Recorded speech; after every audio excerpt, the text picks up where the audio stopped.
마태복음 9장 32절부터 34절까지 읽은 말씀 중심으로 혀를 다스리는 왕이라고 하는 제목으로 하나님 말씀을 함께 상고하고 은혜를 받고자 합니다. 지금까지 우리가 마태복음 8장 9장에 있는 병 고치는 주님의 치유 사역에 대해서 계속해서 보고 있습니다. 마태복음 8장과 9장에는 약 10가지 정도의 질병 치유 사건이 등장합니다. 대부분은 단일 질병을 예수님께서 치료하는 사건이죠.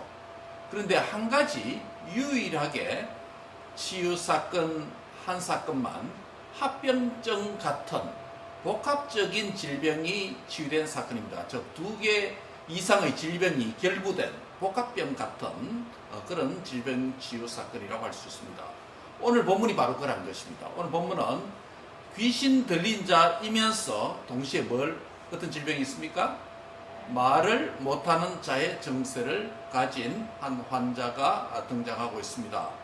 이것은 일종의 합병증 같은 질병 같이 보입니다. 이 두 질병이 즉 귀신 들린 이 상황과 그리고 말을 못하는 증세, 이 두 가지 서로 다른 질병이 어떤 서로와의 상관관계가 있는지 우리는 정확히 알지 못합니다. 귀신 들린 것이 말을 못하게 만들어서 언어적 질병을 야기시켰는지 아니면 그 반대 순서인지 우리는 잘 모릅니다. 또한 두 증세의 순서에 있어서도 어느 질병이 먼저 발생했는지 아니면 이 두 질병이 동시에 발생했는지 그것도 우리는 알 수 없습니다. 즉 귀신 들린 증세가 먼저인지 아니면 말을 못하는 증세가 먼저인지 아니면 두 증세가 동시에 발생했는지에 대한 정보는 본문이 말하고 있지 않고 있기 때문에 우리가 잘 알 수는 없습니다. 예수님의 질병 치유 사건에서 종종 정확한 정보를 주지는 않지만 정확한 한 가지 강조적인 사실은 있습니다. 그것이 무엇일까요? 환자가 직접 예수님께 나오든지 예를 들면 한 문둥병자가 예수님께 직접 나온 경우죠. 아니면 예수님께서 직접 환자에게 찾아가시든지 예를 들면 예수님께서 베드로의 장모의 집에 찾아가셔서 그 열병을 치유한 사건도 있죠. 또는 다른 사람들이 환자를 예수님께 데려오는 경우도 있었습니다. 침상에 누운 중풍병 환자를 친구들이 메고 온 경우가 있었죠.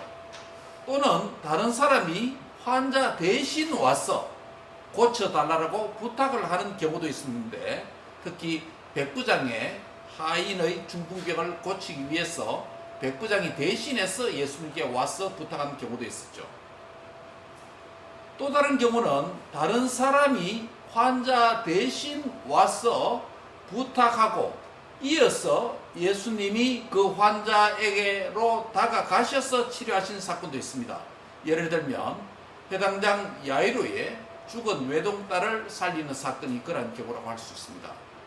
이와 같이 예수님께서 환자를 치유하시는 다양한 상황이 있지만은 한 가지 분명한 강조적인 사실이 하나 있습니다. 그것이 무엇일까요?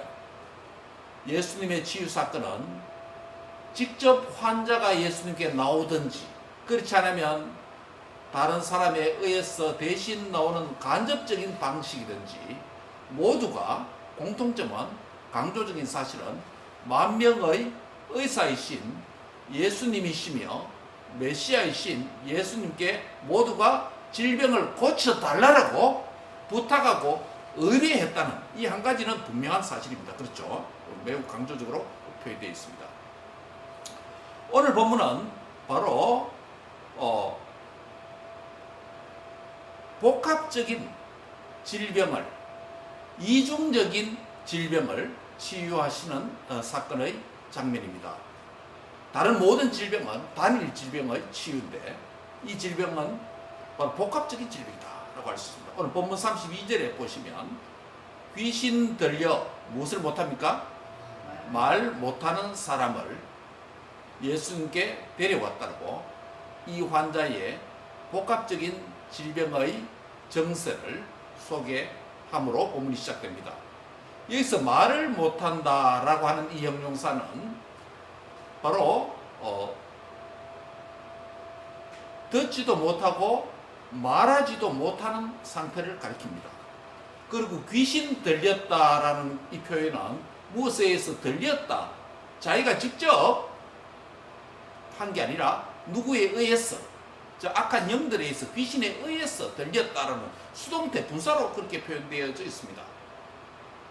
저 귀신에 의해서 이 환자가 지배받고 통치받는 상태가 된 귀신 들린 상태를 가리킨다는 것입니다. 동시에 귀신 들렸을 뿐만 아니라 언어적 장애를 가진 상태를 가진 그런 환자다라고 본문이 소개하고 있습니다. 여러분, 오늘 이 환자는 귀신에 의해서 통제되고 귀신에 의해서 지배를 받는, 자신의 인격적인 주체가 없는 그런 귀신 들린 자이면서 언어적 장애를 가진 그런 환자입니다. 인간에게 언어적 장애가 어떻게 여러분 생길까요? 일반적으로 정신적인 충격이나 질병이 때로 언어적 장애를 일으키는 경우가 있습니다. 그렇죠? 트라우마를 겪거나 큰 사건을 겪다 보면 감당이 안 돼서 말문이 막힌다 또는 말을 잃었다라는 이런 표현이 바로 그런 경우라고 할 수 있습니다. 평소 때는 이분이 말을 잘했고 언어 생활에 불편이 없는데 어떤 충격적인 한 사건을 겪으면서 트라우마가 되어서 말문을 닫아버리는, 말문이 닫힌, 말을 잃어버리는 그런 경우가 바로 언어적 장애가 발생되는 한 경우라고 할 수 있습니다. 또는 중풍과 같은 뇌혈관의 질병도 언어적인 장애를 일으키는 경우가 들어 있습니다. 물론 선천적으로 또 언어적 장애로 태어나는 분들도 있습니다만은 후천적인 경우는 그런 경우라고 할 수 있습니다. 그런데 오늘 본문에서는 영적으로 귀신 들린 자가 언어적 장애를 겪고 있는데 이 두 가지 상태가 어떻게 서로 연관되어 있는지 우리는 알 수가 없습니다. 영적으로 귀신 들린 자가 어떤 방식 안에서 언어적인 장애까지 겪게 되었는지 그 이유를 알 길이 없습니다.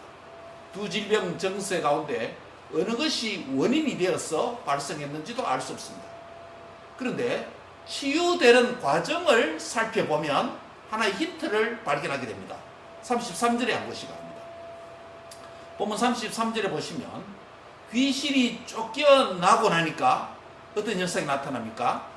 말 못하는 사람이 말하거늘 이라고 합니다. 즉 귀신이 쫓겨나는 것과 말 못하는 이 언어적 질병이 치유되는 연속성이 있는 걸 보아서 서로가 상관관계, 연관관계가 있다는 것을 우리는 간접적인 힌트를 얻을 수 있습니다. 영적으로 이 두 질병이 합병증 같은 정세가 된 것 같습니다. 그러면 이 사람의 정세는, 말 못하는 언어적 장애는 무엇에 의해서 왔습니까? 귀신들에 의해서 야기된 것으로 보아야 문맥적인 정황상 맞습니다. 이 치유사건은 예수님께서 메시아로서 자신의 정체성과 하나님의 능력, 그분의 권위를 보여주시는 하나의 사인, 표시와 같은 것입니다. 이런 파란, 녹색 신호등이면 길을 건너가라, 또 붉은 신호등이면 멈춰라라는 하는 사인이 되죠.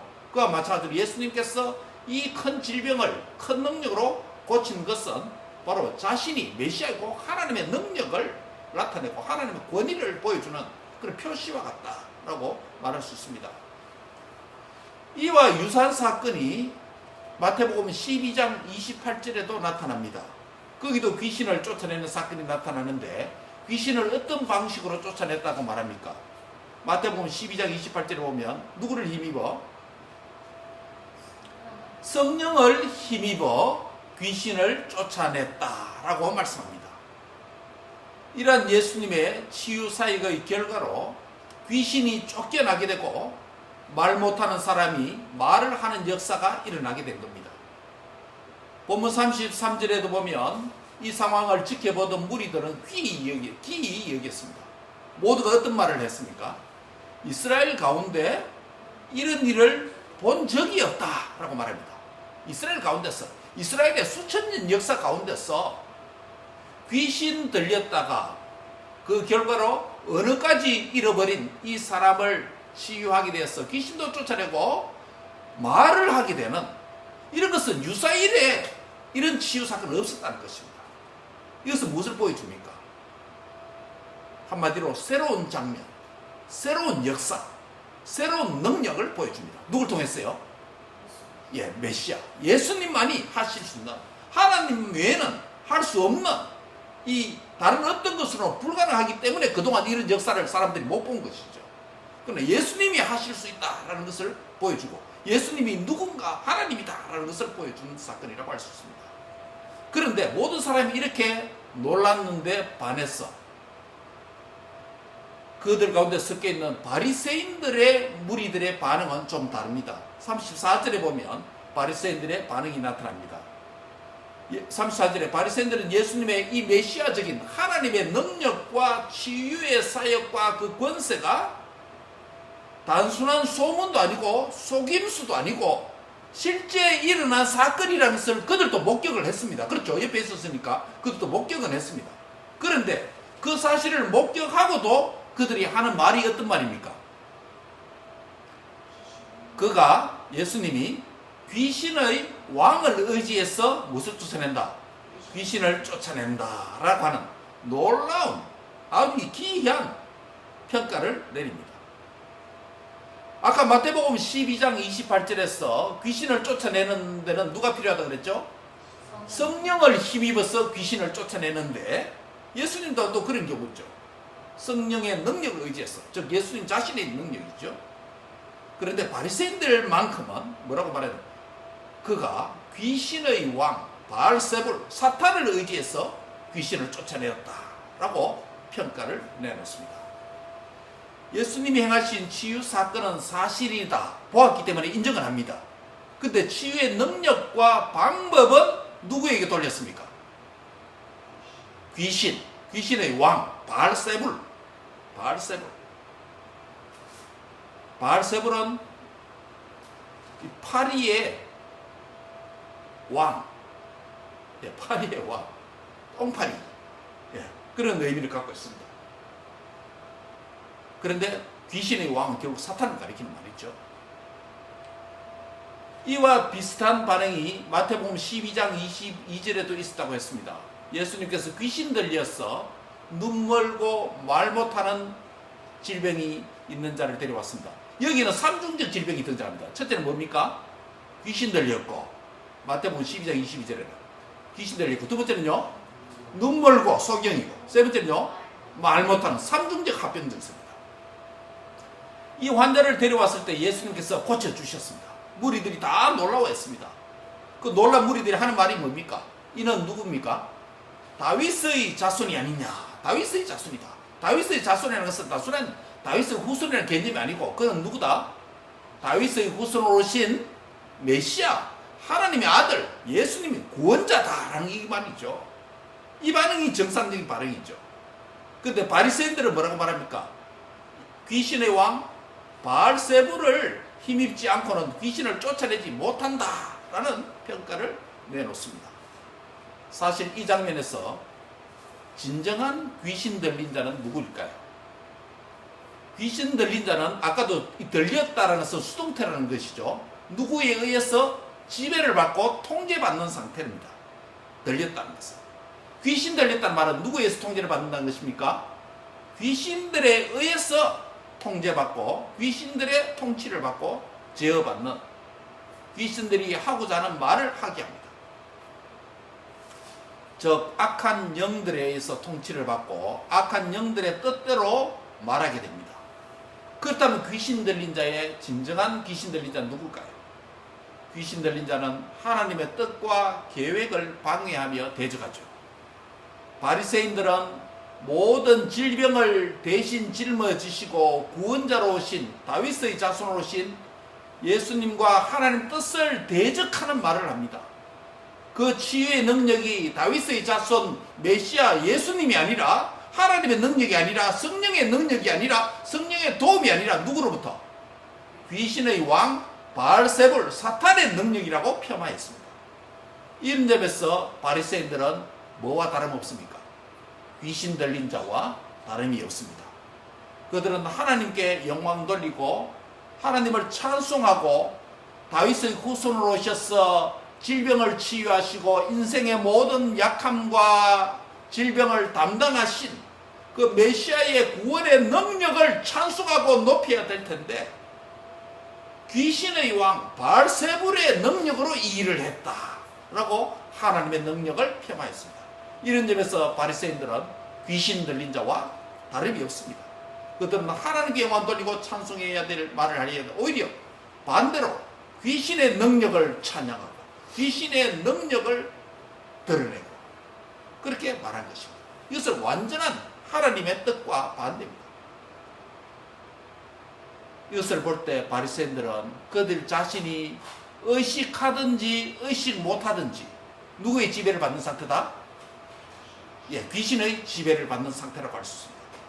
바리새인들의 혀는 누가 다스리고 있다? 귀신들이 왕이 되었어. 그들의 혀를 주관하고 있다. 악한 영들이 그들의 마음과 생각과 말을 통제하고 있는 상태로 있다라고 말할 수 있습니다. 이와 같이 여러분 말이라고 하는 것은 한 사람의 전 인격에서 나오는 열매입니다. 언어는 영혼의 산물입니다. 어떤 영이 그 사람 안에 들어있느냐에 따라서 그 언어의 색깔이 결정됩니다. 악한 영이 어떤 사람 안에 들어와서 주관하면 악한 영이 원하고 악한 영이 기뻐하는 말을 하게 됩니다. 반대로 하나님의 거룩한 영이신 누구요? 성령님이 어떤 사람 안에 들어와 계시면 성령님이 원하시고 하나님이 기뻐하시는 말을 하게 되는 줄 믿습니다. 더 세분화하면 예수님을 믿으면 우리 안에 누가 들어오십니까? 성령님이 들어와서 성령님의 사람이 되고 그리스도인이 됩니다. 그런데 예수님을 믿어서 성령님이 우리 안에 들어와 계신 동일한 그리스도인이다 할지라도 그 사람의 내면에 있는 예수님을 믿는 믿음의 정도에 따라서 성령의 온전한 통치를 받는지 그렇지 않으면 성령의 통치보다도 자신이 주관하는 상태가 되는지 여기에 따라서 그 사람에게서 나오는 말도 달라질 수가 있습니다. 예를 들면 성령의 온전한 통치를 받지 못하고 예수님을 믿기는 믿지만은 여전히 육신의 자아가 살아있을 때는 어떤 힘든 어려움을 겪으면 걱정이 앞서고 염려와 불안과 믿음 없는 말을 나도 모르게 할 수가 있습니다. 반대로 예수님을 믿는 자이면서 믿음과 성령이 충만한 상태에 있으면 어떠한 시련과 역경과 고난 가운데서도 소망을 말할 수 있고 그 언어가 다른 사람을 격려할 수도 있고 살릴 수도 있고 세울 수도 있는 아름다운 입술의 열매가 나타날 수도 있습니다. 그러므로 언어는 한 신앙 인격의 대변하는 영혼의 산물이다 라고 할 수 있습니다. 영혼 안에 어떠한 영이 들어와 있는지 그리고 어느 정도의 믿음과 성령이 충만한지의 여부에 따라서 내뱉는 언어의 색깔과 다양한 모양의 양상을 띠게 되는 것입니다. 구약에서 언어와 관련된 한 사건이 있다고 그랬습니까? 바벨탑 사건이죠. 창세기 11장에 바벨탑 사건은 그 인간들의 바벨탑을 세우는 건축하는 그 그 인간들의 마음속에 뭐가 있었습니까? 우리의 무엇을 내고 우리의 이름을 내고 흩어짐을 면하자라고 하는 하나님의 계획과 뜻에 정면 맞서는 하나님을 대적하는 의도를 가지고 있습니다. 즉 하나님의 뜻을 대적하는 교만한 영이 가득 차서 하나님을 대항하는 그런 건축물을 하늘에 닿게 하고자 하는 그런 하나님의 뜻과 하나님에 대한 도전을 했던 것입니다. 그래서 하나님께서 심판으로서 그들의 무엇을 혼잡케 합니까? 언어를 혼잡케 했어. 서로 말이 통하지 않도록 했어. 건축하지 못하도록. 그리고 흩어지게 만들어버립니다. 아브라함과 다윗의 자손 예수 그리스도. 아브라함 언약을 통해서 바로 창세기부터 시작해서 하나님은 인생이 복받는 자, 하나님 사랑받는 자, 하나님을 예배하는 자가 되어서 온 땅에 흩어지고 온 땅에 충만했어. 하나님의 만물과 모든 인생 하나님 영광 돌리는 것이 하나님 뜻 아닙니까? 그런데 흩어짐을 면하자 하니까 하나님 뜻에 맞서는 것이죠. 이 사건이 몇천 년이 지나서 성령 강림 사건에서 성령과 언어가 결부되는 새로운 한 사건이 발생합니다. 바벨탑 사건으로 지구촌에 언어가 다양해지고 수백 개, 수천 개의 언어가 생겨졌죠. 수만 개의 언어가 생겨졌죠. 어떤 나라는 수천 개의 방언들이 있습니다. 소수민족. 그런데 인류 최초로 하나님의 거룩한 영이신 성령의 역사로 말미암아 언어가 통일되는 역사가 일어났습니다. 어떤 사건이죠? 예, 오순절 성령 강림 사건. 요즘처럼 AI에 의해서 동시 통역 서비스가 제공되는 것과 뭐 비슷하다고 할 수 있습니다. 하지만 동시 통역 사건은 이 AI의 사건은 기술의 힘으로 테크놀로지 힘으로 하는 것이죠. 그러나 지금부터 2000년 전에 성령의 역사로 성령이 임함으로 하나님의 거룩한 영이 임함으로 언어가 통일되는 역사가 일어났습니다. 성령의 충만을 받아서 사도 베드로가 설교하니까 약 25개 정도 지역에 서로 다른 언어를 사용하는 지역에서 온 사람들이 자신의 태어난 곳 네이티브 방언으로 각각 통역되어서 들렸습니다. 이 사건이 바로 하나님의 거룩한 영이신 성령님이 언어를 통제하는 최초의 기적 사건이라고 할 수 있습니다. 이와 같이 악한 영들은 언어를 사용하는 사람을 통제해서 하나님과 그 뜻을 대적하는 일을 합니다. 반대로 하나님의 거룩한 영이신 성령님을 모신 자들은 뭐가 충만하면 성령님으로 충만하게 되면 성령의 말하게 하심을 따라 말했어. 하나님의 뜻을 이루게 되는 줄 믿습니다. 아멘. 그리스도인은 저와 여러분은 성령과 믿음이 충만한 은혜를 받았어. 아름다운 입술에 열매를 맺었어. 하나님의 뜻을 이룰 뿐만 아니라 사람에게도 덕을 세우고 위로하고 격려하는 언어 생활을 하는 복된 은총이 함께 하시기를 축원합니다. 바로 그리스도인의 언어 생활에 적용하고자 합니다. 성령의 충만을 받고 믿음의 충만을 받아야 우리의 입술에서 성령의 말하게 하시는 그 말을 할 수 있다는 것입니다. 성령이 통제하는 언어를 말할 수 있다는 것입니다. 우리의 언어로 우리의 말로 사람을 살릴 수도 있고 죽일 수도 있습니다. 죄로 인해 죽은 사람을 우리의 말로 살릴 수도 있습니다. 우리의 언어는 사람에게 해와 상처를 줄 수도 있고 사람의 영혼을 격려하고 위로하고 윤택하게 만들 수도 있습니다. 그래서 성경은 말합니다. 피차 너희가 권면하고 서로 덕을 세우는 말을 하라라고 권면하지 않습니까? 뿐만 아니라 항상 기뻐하고 쉬지 말고 기도하고 범사에 감사하는 말을 하라라고 우리를 격려하고 있습니다. 우리의 언어가 하나님께 영광이 될 수도 있고 하나님의 영광을 가릴 수도 있습니다. 우리의 언어가 사람을 살릴 수도 있고 사람을 죽일 수도 있습니다. 마찬가지로 말 못하는 것, 즉 침묵도, 말하지 않는 침묵도 때로는 사람을 살릴 수도 있고 사람을 죽일 수도 있습니다. 성령이 충만하면, 성령이 충만하고 믿음이 충만했어, 마땅히 말을 해야 될 때는 말을 해야 됩니까? 안 해야 됩니까? 해야 됩니다. 해야 됩니다. 그래야 하나님께 영광이 되고 다른 사람을 살릴 수가 있는 것입니다.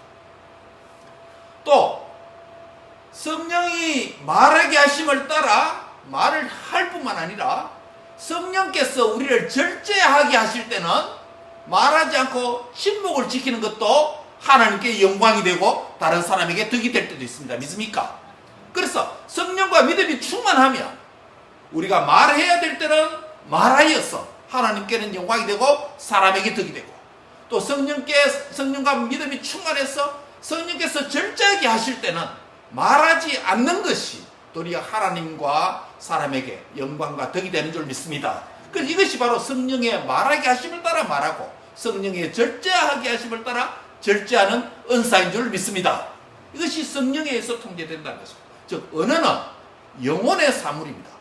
그 안에 어떤 영이 들어와 있는지에 따라서 언어가 달라집니다. 시편 39편 1절에 보면 내 혀로 범죄하지 아니하리니 악인이 내 앞에 있을 때에 내가 내 입에 재갈을 먹이리라 라고 말합니다. 내 혀로 범죄하지 않는다. 악인이 내 앞에 있을 때 내 입에 재갈을 물린다는 말은 무슨 말입니까? 말을 한다는 말입니까? 안 한다는 말입니까? 예, 말에 재갈을 물리잖아요. 말 컨트롤 되도록, 말 탄 사람에 의해서 말이 컨트롤 되고 홀스가 컨트롤 될 수 있도록 바로 내 입에 말처럼 재갈을 물리면 내 입이 통제된다는 것이죠. 성령에 의해서 말이 통제되고 혀가 통제되었을 때 바로 그런 것이죠. 시편 40편 3절입니다. 새 노래 곧 우리 하나님께 올릴 찬송을 내 입에 두셨으니 많은 사람이 보고 두려워하여 여호와를 의지하리로다. 하나님께서 구원받은 자에게 주시는 새 노래, 구원의 노래, 그 찬송을 우리 입에 두시면 그 찬송을 해야 됩니까? 안 해야 됩니까? 해야 되죠. 그러니까 많은 사람들이 보고 두려워하고 하나님을 의지하게 된다라고 이렇게 말하지 않습니까? 즉 말할 때는 말해야 되고 절제하게 할 때는 하지 말아야 됩니다. 그래서 141편 3절에 보면 여호와여 내 입에 파수꾼을 세우시고, 따라합니다. 여호와여 내 입에 파수꾼을 세우시고 내 입술에 문을 지키소서. 예, 내 입에, 왜냐하면 성령과 믿음이 충만하면 성령에 의해서 이끌려서 성령의 말하게 하심을 따라 말하게 되고 성령의 절제하게 하심을 따라 침묵을 짓게 되는데, 성령이 충만하지 않을 때는 내가 내 자신을 컨트롤하고 내가 하고 싶은 말을 함부로 하게 되기 때문에 시편 기자는 뭐라고 말합니까? 여호와의 내 입에 파수꾼을 세우시고 내 입술의 문을 지켜주소서. 나도 내 자신을 알지 못합니다. 내 자신을 컨트롤할 수 없습니다 라고 솔직히 고백하고 있습니다. 어느 생활에 성령님을 의지해야 되는 줄 믿습니다. 어느 생활에 성령이 충만할 뿐만 아니라 믿음이 충만해서 낭만과 근심과 염려의 말을 하는 것이 아니라 믿음의 말, 소망의 말을 부유케 하는 입술의 열매가 되시기를 바랍니다. 언어가 가장 아름다운 시간들 가운데 한 경우는 어떤가요? 우리의 언어가 가장 아름다운 순간이 언제일까요? 여러 가지가 있겠지만 예배 시간이겠죠. 예배는 언어로 진행됩니다. 예배는 언어를 통한 하나님의 섬깁니다. 기도도 무엇을 합니까? 언어로 하죠. 언어로 하나님께 표현합니다. 찬양도 음악이 있는 언어로 하나님께 표현합니다. 설교도 목소리, 언어로 전달하는 말씀 자체입니다. 예배의 모든 언어는 가장 아름다운 언어들입니다. 성령에 의한 언어입니다. 이어지는 우리의 삶의 언어가 예배에서 역사하셨던 영과 예배에서 표현했던 그 언어를 반영하는 삶의 언어가 되시기를 바랍니다. 예배의 언어와 우리의 삶의 언어가 달라지지 않도록 성령과 말씀으로 충만한 은혜가 있어서 성령의 말하게 하심을 따라 말하고 성령의 절제하게 하심을 따라 절제하는 입술의 아름다운 거룩한 열매를 맺어서 하나님께 영광이 되고 하나님 나라를 이웃들에게 확장시키는 복된 은혜가 있기를 축원합니다. 기도하겠습니다. 하나님 아버지 감사합니다. 오늘 말의 힘, 언어의 힘, 말의 주관자가 누구인지 살펴볼 수 있는 은혜를 주심을 감사합니다. 사실은 바리새인들이 귀신 들린 자이며 하나님을 대적하고 하나님의 능력을 폄하하고 사탄을 높이는 말을 하게 된 것입니다. 사랑하는 주님, 오늘 우리 안에 말씀과 성령과 믿음이 충만해서 하나님의 말하게 하심을 따라 말하게 해주옵소서. 성령의 절제케 하심을 따라 절제하게 해주시옵소서. 우리의 입술의 말이, 마음의 묵상이 하나님께 영광이 되게 하고 사람의 덕을 세우는 말을 하게 하여 주옵소서. 예수님의 이름으로 기도합니다. 아멘.